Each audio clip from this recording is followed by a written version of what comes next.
Damien, vous partez à Londres. Regardez. Vous avez du courrier en retard, je crois. J'y suis, ouais, c'est vrai. Londres, où nous retrouvons en direct notre correspondante, c'est Maëlys Septembre. Bonjour Maëlys.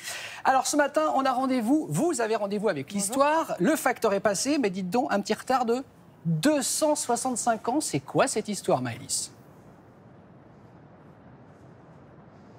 Oui, exactement. Ce matin, on vous parle de lettres qui ont mis, non pas 1000 ans à arriver, mais tout de même 265 ans. Ces lettres, elles ont été écrites en 1758 à des marins français par leur épouse, leur fiancée, leur sœur ou encore leur mère. Sauf qu'à l'époque, la Grande-Bretagne et la France s'affrontaient pendant la guerre de 7 ans. Et les matelots français de ce navire, eh bien, ils ont été capturés et emprisonnés. Résultat, les lettres n'ont jamais été reçues, jamais été ouvertes. Elles ont disparu dans les archives nationales britanniques. Jamais été ouverte jusqu'à aujourd'hui. C'est une trouvaille exceptionnelle pour les historiens. On vous raconte cette histoire avec Léna Soudre. 3 petites piles, tenues ensemble par des rubans. 104 lettres adressées à des marins français, cachetées d'un sceau. Jamais ouvertes depuis plus de 250 ans. Un trésor qu'a découvert cet historien français, professeur à l'université de Cambridge, par hasard. Je suis tombé sur le titre d'une boîte d'archives qui m'a intrigué, qui était lettres adressées aux prisonniers de guerre de l'équipage de la Galatée, 1757-1758. J'ai commandé la boîte et quand elle est arrivée sur mon bureau, quand j'ai ouvert le carton, j'ai vu qu'il y avait 3 petites piles de lettres encore fermées avec des tampons rouges à la cire. À bord du navire parti de Bordeaux et capturé dans l'Atlantique, 181 matelots. Si eux n'ont jamais reçu les lettres, Renaud Morieux, lui, a pu prêter attention aux moindres détails.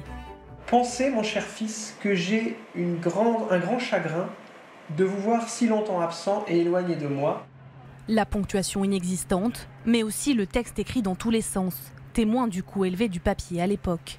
Ces courriers racontent l'expérience des familles de marins, mêlant l'intime à l'historique. La mère d'un matelot, Nicolas Quenel, qui se plaint que son fils ne lui écrit pas alors qu'elle lui a écrit 5 lettres, mais en revanche, elle sait qu'il a écrit à sa maîtresse. C'est vraiment des lettres, j'ai compris, tout de suite de gens du commun, on va dire. Et donc, mon rythme cardiaque s'est accéléré, j'ai tout de suite compris que c'était vraiment un objet unique, et c'était vraiment ma plus grande émotion d'historien jusqu'à ce jour. Tombées dans l'oubli pendant des centaines d'années, ces lettres offrent aujourd'hui un regard différent et précieux sur le quotidien des femmes de l'époque. Alors Maëlys, on se dit, mais que vont devenir ces lettres ? Que va-t-on en faire ? Eh bien, figurez-vous qu'elles sont retournées aux archives nationales britanniques. Mais rassurez-vous, Damien, entre-temps, les historiens ont pris le temps d'en découvrir les moindres détails. Alors, ça n'a pas été facile. Il a fallu décoder, déchiffrer. Forcément, l'orthographe est un peu illisible.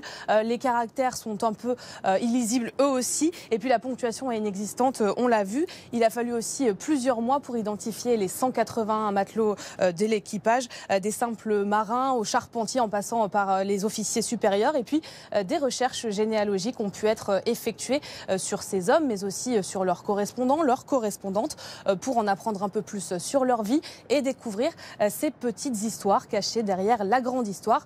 Et ça, c'est un trésor pour les historiens. Absolument. Merci beaucoup Maëlys, à bientôt.